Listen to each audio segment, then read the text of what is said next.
Hi guys, so as you all requested, you all wanted to see a detailed version in this Trini fried bake, the seasoned one that I did for my bacon shack. I posted it on here on YouTube, and also it was posted on my TikTok and Instagram accounts. If you all are not following me there, be sure to follow me because you tend to see some different content from what I put here on YouTube/Facebook. So let's start this recipe. We're gonna start with 2 cups of packed all-purpose flour. You want to pack it in really well, and we're going to go in with baking powder, yeast, and salt.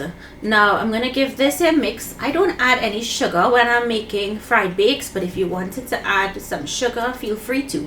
Now I'm going to go in with some butter, or you can use Crisco, and I'm also going to add in some green seasoning. Now this green seasoning has lots of pimento pepper in it, and it flavors the bake really nicely. So you want to add the green seasoning in and mix everything. Once it's combined, we're going to add in our lukewarm water a little at a time to bring this together to form a soft dough. Now I added some, and I'll mix and I'll create a shaggy looking dough. And this is how you want to knead your flour. So once you mix that first set, you add some more water, continue to knead. Never add all your water at once. So now once it starts to come together, you're going to start to bring everything by squeezing it together. Now we want to form it into a dough ball. And once it comes together, we're going to continue kneading it. Now I have some different techniques. So when I'm kneading dough, this is the first one. I like to press down on the dough. The second one is this method where I pick it up, squeeze it, and turn it over. And I'll do this until the dough is nice and smooth, and then I'll form it into a ball and cover. You can put a little oil on it if you wanted to. Cover and let it rest for about 5 minutes. We just need the gluten to relax. So once it's rested, we're going to now break this dough into small dough balls. I got 6 medium-sized bakes. You can make smaller bakes and you can get 8, or you can make them bigger and get 4. And if you wanted to double this recipe or triple it, of course you can. So you're gonna make the dough balls, and we also have to cover this with a damp paper towel and then a tea towel and let it rest for an additional 10 minutes. Now once it's done resting, we'll go ahead now to rolling out each dough ball. Lightly flour your work surface and roll out your dough ball. I suggest rolling it out just a little pinch bigger than 1/4 of an inch. You don't want it 1/2 of an inch, and you don't want it very, very thin. If you make it very, very thin, your bake is going to be so thin that it will fall apart when you pick it up to eat it. So you want to have it a nice thickness.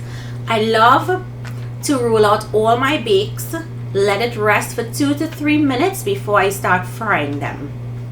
You're going to fry these on a medium-high heat, and you drop in the bakes one at a time. You don't need a lot of oil. You shallow fry these. They fry up really quickly, and it fries up in under a minute, if not 1 minute. You're gonna allow it to cook and flip it over. Keep flipping it until it's beautifully brown on both sides and it's swollen like this. If you fry it on a heat that's too low, it's just going to absorb the oil. So make sure you fry it on that medium-high heat. So once it's done, you're going to remove it from the oil and place it on some paper towels or on a rack so that that oil can drain off. And you're going to continue frying the rest of bakes until you fried out all. And just look how beautiful they look. And they actually remained puffed up like that for a very long time.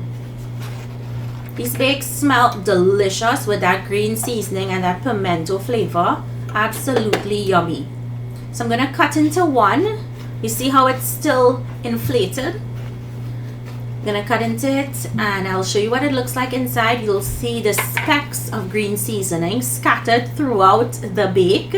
It's very hot, guys. Just look how beautiful this looks, and it smells divine. So that's as easy as it is to make this fried bake seasoned version. Use this to serve with your sardine, saltfish and tomatoes. I really eat fried bake with those things. I more like it with fried fish. So try this recipe. Let me know what you think. You want to keep these nice and warm until you're ready to use them. I'm serving it here with bacon, fish, and all of the condiments like we would eat a bacon shark in Trinidad. The video for this is just before this video here on my channel. So thank you all so much for requesting this. I hope you all enjoyed the video. If you're new to my channel, I hope you like and subscribe, and I'll see you in my next video. Bye everyone.